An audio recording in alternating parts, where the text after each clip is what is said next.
சுறா கைடு 11ஆம் வகுப்பு பொதுத் தேர்வுக்கான புதிய பதிப்பு தற்போது பரபரப்பான விற்பனையில். மாணவர்கள் பொதுத் தேர்வில் அதிக மதிப்பெண் பெற உடனே வாங்குங்கள் சுறா கைடு. டெல்லியில் கூடியது 18வது நாடாளுமன்றத்தின் முதல் அமர்வு. புதிதாக தேர்வு செய்யப்பட்டுள்ள எம்பிக்கள் மக்களவைக்கு வருகை.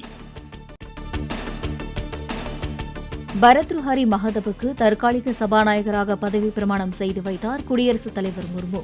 புதிய சபாநாயகர் முறைப்படி தேர்வு செய்யப்படும் வரை அவையை நடத்தும் வகையில் ஏற்பாடு. பலத்த கரகோஷத்துக்கு இடையே மக்களவைக்குள் நுழைந்த பிரதமர் மோடி.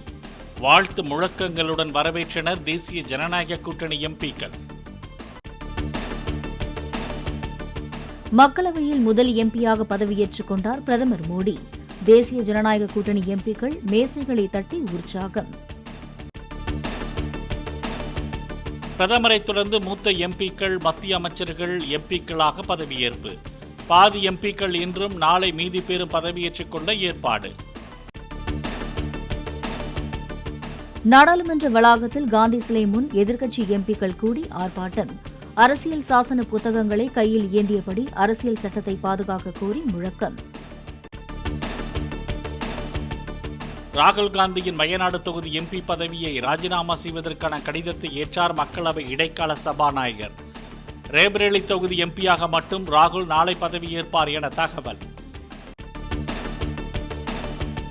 எம்பியாக பதவியேற்க வருமாறு மூத்த உறுப்பினர்கள் கொடிக்குன்னில் சுரேஷ் மற்றும் TR பாலுவுக்கு விடுக்கப்பட்ட அழைப்பு. இருவரும் பதவியேற்க வரவில்லை என தகவல். கேரளாவின் முதல் பாரதிய ஜனதா எம்பியான சுரேஷ் கோபி இன்று முறைப்படி பதவியேற்பு. பதவியேற்புக்கு முன் கிருஷ்ணா குருவாயூரப்பா பகவானே என பிரார்த்தனை. சாதிவாரி மக்கள் தொகை கணக்கெடுப்பு நடத்த மத்திய அரசை வலியுறுத்தி நடப்பு கூட்டத்தொடரில் தீர்மானம் நிறைவேற்றப்படும் என முதலமைச்சர் அறிவிப்பு. கணக்கெடுப்பை நடத்தினால் மட்டுமே தமிழகத்தில் வன்னியருக்கு தனி இடஒதுக்கீடு வழங்க முடியும் என GK மணியின் கேள்விக்கு பதில். சாதிவாரியான மக்கள் தொகையினுடைய கணக்கெடுப்பு ஒன்றிய அரசால் விரைந்து எடுக்கப்பட வேண்டும். அதற்காக இந்த கூட்டத்தொடரிலேயே ஒரு தீர்மானத்தை கொண்டு வரலாம் என்று நாங்கள் முடிவு செய்திருக்கிறோம். அதற்கு மணி அவர்கள் ஆதரவு தர வேண்டும் என்றும் கேட்டுக்கொள்கிறேன். நாடு முழுவதும் சாதிவாரி கணக்கெடுப்பு நடத்தாவிட்டால் பீகார் போல தனி இடஒதுக்கீடு நீக்கப்படும் என முதலமைச்சர் கருத்து. பொருளாதாரம் சமூக மேம்பாட்டு தரவுகளை திரட்ட சாதிவாரி கணக்கெடுப்பு அவசியம் என்பதால் தான் மத்திய அரசை வலியுறுத்துவதாக விளக்கம். கள்ளக்குறிச்சி விஷச்சாராய மரணத்தை கண்டிப்பதாக கூறி தமிழ்நாடு முழுவதும் அதிமுகவினர் ஆர்ப்பாட்டம். விஷச்சாராய உயிரிழப்புகளுக்கு அரசே பொறுப்பேற்க வலியுறுத்தி முழக்கம். கள்ளக்குறிச்சியில் EPS தலைமையில் ஆர்ப்பாட்டம் நடத்திய அதிமுகவினர். உண்மை வெளிவர வேண்டும் என்றால் CBI விசாரணை அவசியம் என EPS வலியுறுத்தல். நாளை ஆளுநர் RN ரவியை சந்திக்கிறார் எடப்பாடி பழனிசாமி. கள்ளக்குறிச்சி விஷச்சாராய விவகாரம் குறித்து MP MLAக்களுடன் சென்று புகார் மனு அளிக்க உள்ளதாக அறிவிப்பு. தங்குதடையில்லாமல் போதைப் பொருள் விற்பனை நடமாடிக் கொண்டிருக்கிறது. கள்ளச்சாராயம் அமோகமாக விற்பனை செய்து கொண்டிருக்கிறார்கள்.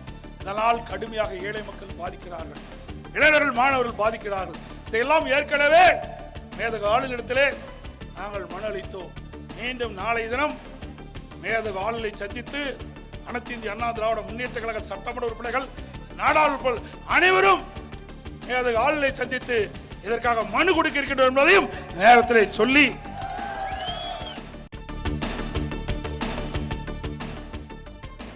கள்ளக்குறிச்சி விஷச்சாராய விவகாரத்தில் மதுவிலக்கு மற்றும் ஆயத்தீர்வை அமைச்சரை பதவி நீக்கம் செய்ய முதலமைச்சரை வலியுறுத்த வேண்டும். ஆளுநரிடம் முறையிட்டதாக அண்ணாமலை X தளத்தில் பதிவு. கள்ளக்குறிச்சியில் விஷச்சாராயம் அருந்திய 155 பேருக்கு மருத்துவமனைகளில் தொடர்ந்து சிகிச்சை. கள்ளக்குறிச்சியில் மற்றும் 111 பேர் சிகிச்சை பெற்று வருவதாக தகவல். விஷச்சாராய வழக்கில் கைது செய்யப்பட்ட ஹரிமுத்து, ஐயாசாமி ஆகியோரிடம் போலீசார் நடத்திய விசாரணையில் புதிய தகவல். மாதேஷிடமிருந்து வாங்கிய மெத்தனால் பேரல்களை சாக்கடை மற்றும் தோட்டத்தில் மறைத்து வைக்கும் பணிகளில் ஈடுபட்டதாக வாக்குமூலம். தமிழகத்தின் 8 மாவட்டங்களின் ஒரு சில இடங்களில் இன்று கனமழைக்கு வாய்ப்பு. நீலகிரி, கோவை, திருப்பூர், திண்டுக்கல், தேனி, தென்காசி, குமரி, நெல்லை மாவட்டங்களில் இடியுடன் பெய்யக்கூடும் என வானிலை மையம் தகவல். திருப்பூர், திண்டுக்கல், தேனி, தென்காசி, குமரி, நெல்லை மாவட்டங்களின் ஓரிரு இடங்களில் செவ்வாய் மற்றும் புதன்கிழமை கனமழைக்கு வாய்ப்பு. சென்னை மற்றும் புறநகரின் ஓரிரு இடங்களில் அடுத்த 2 நாட்களுக்கு லேசானது முதல் மிதமான மழை பெய்யக்கூடும் என வானிலை மையம் தகவல். மும்பை விமான நிலையத்தில் தெலுங்கு நடிகர் நாகார்ஜுனாவிடம் பேச ஓடிவந்த மாற்றுத்திறனாளி ரசிகரை பாதுகாவலர் தள்ளிவிட்டதாக புகார். கண்டனங்கள் குவிந்த நிலையில் சம்பவம் பற்றி தமக்கு தெரியாது என்று கூறி மன்னிப்பு கேட்ட நாகார்ஜுனா. சூரி நடித்த கருடன் பட வெற்றியை தொடர்ந்து லெஜண்ட் சரவணன் நடிக்கும் படத்தை இயக்குகிறார் துரை செந்தில்குமார். வித்தியாசமான தோற்றத்தில் லெஜண்ட் சரவணன் நடிக்கும் படத்தின் படப்பிடிப்பு வருகிற 7ஆம் தேதி தொடங்குவதாக தகவல். சுறா கைடு 11ஆம் வகுப்பு பொதுத் தேர்வுக்கான புதிய பதிப்பு தற்போது பரபரப்பான விற்பனையில். மாணவர்கள் பொதுத் தேர்வில் அதிக மதிப்பெண் பெற உடனே வாங்குங்கள் சுறா கைடு.